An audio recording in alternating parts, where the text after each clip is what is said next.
لو ابراهيم الابيض كان كمل شغل مع اللي قتل ابوه كان ممكن يبقى معلم ويتجوز حب عمره. لو انت مش عارف انا بتكلم عن مين، انا بتكلم على ابراهيم الابيض، الفيلم اللي نزل عام 2009 بطولة احمد السقا، عمرو واكد، وطبعا عبد الملك زرزور اللي هو استاذ محمود عبد العزيز، وطبعا هند صبري، واخراج مروان حامد، وتاليف عباس ابو الحسن. عجبا لكم ايها المصريون.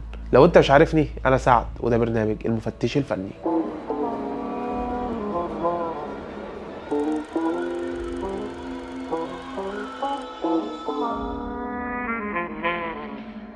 الفيلم بيتكلم عن ابراهيم، الطفل اللي شاف ابوه وهو صغير بيتقتل، ومن ساعتها الطفل راح اشتغل مع اللي قتل ابوه، وفي الاخر قتله وهرب.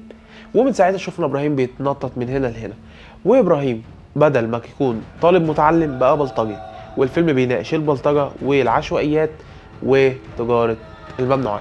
والفيلم لما تتفرج عليه تعرف ان ده اول فيلم بلطجي اتعمل في السينما المصريه، وبيشوه صوره مصر وحاجات كلام كتير من ده، ولكن احنا مش هننكر الكلام ده. وفي ناس كتير كانت بتحسب الفيلم من وحي خيال المؤلف، ولكن الحقيقه لا، الفيلم كان شخصيه حقيقيه موجوده وسطنا في المجتمع، وكان شخص تحسه مواطن عادي، بني ادم طبيعي شكله هادي ومحترم وابن ناس، ولكن كان هو بلطجي وقتل قتله. وعلى فكره انا هنا مش بقصد اهين حد من اللي كانوا عايشين في العشوائيات. العشوائيات دي ما طلعت دكاتره ومهندسين، ولكن برضو في العشوائيات في بيطلع منهم بلطجيه وقطاعين طرق، يعني هي مش بالمكان بالتربيه. ولو لاحظنا في اول الفيلم هنلاقي جمله كده بسيطه: مساكين اهل العيش حتى كبرهم عليها تراب الذل بين المقام. وساعتها المخرج كتب لك شاعر عربي مجهول. الفيلم بدأ بالمقوله دي عشان يقول لك ان الفيلم مش عن طفل عايز ينتقم من اللي قتل ابوه، لا، بيقول لك ان الفيلم فيه قصه حب خلت البطل شرير اكتر واصعب. ومع بدايه الفيلم زي ما قلت لك ان شفنا ابراهيم بيشوف ابوه بيتقتل على ايد سوسن بدر وعلى ايد باسم سمره، وساعتها المعلم عم مزعق له وقال له بقول لك ايه، انت بكره تيجي تستلم الشغل عندي. واد يا ابراهيم، هندفن الظهريه، بعد الدفنه تطلع على المحل عندي تستلم الشغل. يعني من بجاحته اللي هو قتل ابوه في الاخر عايز الواد يجي يشتغل عنده مرمطون، عشان الناس تقول راجل محترم وما تخلاش عن الراجل اللي مات مع انه هو اللي قتله. وطبعا زي ما اكيد صورة قتل والده ما فرقتش عينه ولا لحظة طول ما هو شغال مع الراجل اللي قتل ابوه، لحد ما يجي اليوم يقرر يضربه بسكينة. ومن ساعتها الطفل يضربه بالسكينة ويهرب ويبدأ بقى في أعمال البلطجة، وكبر خلاص وبقى معاه صديقه الصدوق اللي هو عشري، اللي قام بدوره طبعا الأستاذ عمرو واكد. ولا نعرف في النهاية عشري كان صديقه بالفعل ولا كان بيمثل عليه عشان مصلحته. ويستمر الفيلم وبتظهر لنا حورية كده من الشارع اللي هي قامت بدورها هند صبري، اللي هي بالمناسبة بنت المعلم اللي قتل أبو إبراهيم. وطبعا زي أي قصة حب زي دي بتفشل على طول، إن هو أبوها قتل أبوه، فأكيد قصة فاشلة. ويبدأ إبراهيم يتاجر في المخدرات، ولكن حد من رجالة عبد الملك زرزور يسرق منه حاجه، وساعتها ابراهيم يرفع الحبايتين ويقول لك انا نازل اجيب حقي من عند شيبه. وشفنا ابراهيم داخل لوحده المنطقه بتاعت عبد الملك زرزور وضخ طخ طخ ويضرب في الناس عشان ياخد حاجته اللي اتسرقت. وبعد كده يجي المشهد الجميل انه يقابل عبد الملك زرزور بذات نفسه. حد لشوق لحاجه؟ وعبد الملك زرزور يقول له على فكره الشجاعه حلوه ما فيهاش كلام. جرأة حلوه، جرأة حلوه مفيش كلام. وياخده يشغله معاه. ومن ساعتها الاحداث بدات تتطور جدا جدا جدا. وبعد كده بيتقبض على ابراهيم. لما يخرج من السجن يلاقي ابراهيم معلمه اتجوز حبيبته. والاحداث بتمشي بسرعه ونلاقي ابراهيم قاعد على الكنبه وبيقول لعشري كنبتك حلوه قوي يا عشري. سيبك انت، كنبتك حلوه يا عشري. وانعكاسهم كان مقلوب على الميه في البانيو الوسخ اللي كان عشري بيحاول ينتحر فيه قبل ما ابراهيم يجيله بسبب خيانته لابراهيم.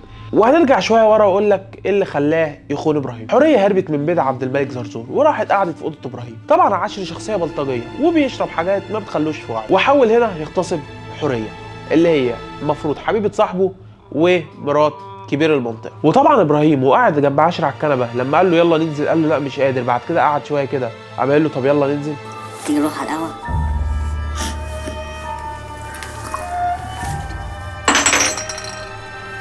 تعالى يا إبراهيم.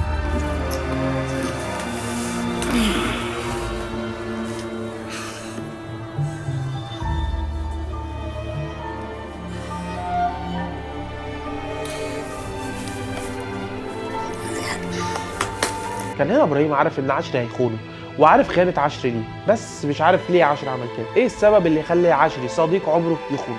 بعتني بكام يا صاحبي؟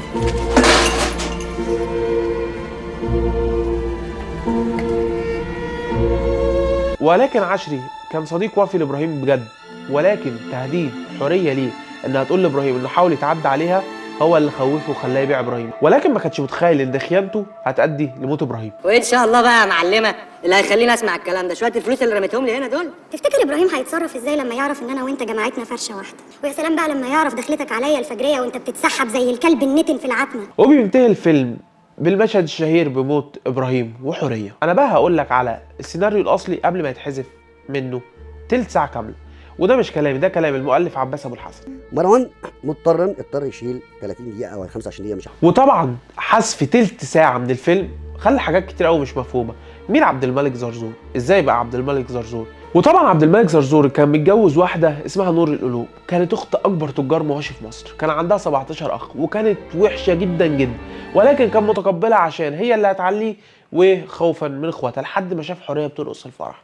وهنا حوريه لفتت انتباهه، وهي برضو ما شافته بيبص عليها بدأت تزود في الرقص عشان تلفت انتباهه. طبعا راجل كبير ومعاه فلوس، فاحلى من كده مفيش. شايف البنت اللي معلمك عليها بالاصفر دي هي عشيقه باسم سمره اللي هو مهدي بدور، وهو ابراهيم عرفها لما مهدي بدور اتحبس عشان لما يطلع يجي له برجليه عشان ياخد بطار ابوه. وطبعا في مشهد كان اتكلم عنه باسم سمره في برامج كتير ان هو قعد متعلق 4 ساعات، وده كان مشهد الانتقام اللي اتشال من الفيلم. وده المشهد حصل لما بدور عرف ان ابراهيم واخد حبيبته او عشيقته وخاطفها عنده. وده المشهد لما عرف ان ابراهيم شخص نكره، هو مهدي قتل ابوه زمان فجاي ينتقم منه، فراح عشان ينتقم فابراهيم علقه. ونيجي بقى لسؤال الحلقه، لو ابراهيم كان ابوه لسه عايش كان ممكن يطلع دكتور او مهندس ولا كان برضه هيطلع بلطجي؟ جاوبنا في الكومنتات، وما تنساش تعمل لايك واشتراك في القناه. انا سعد وده المفتش الفني.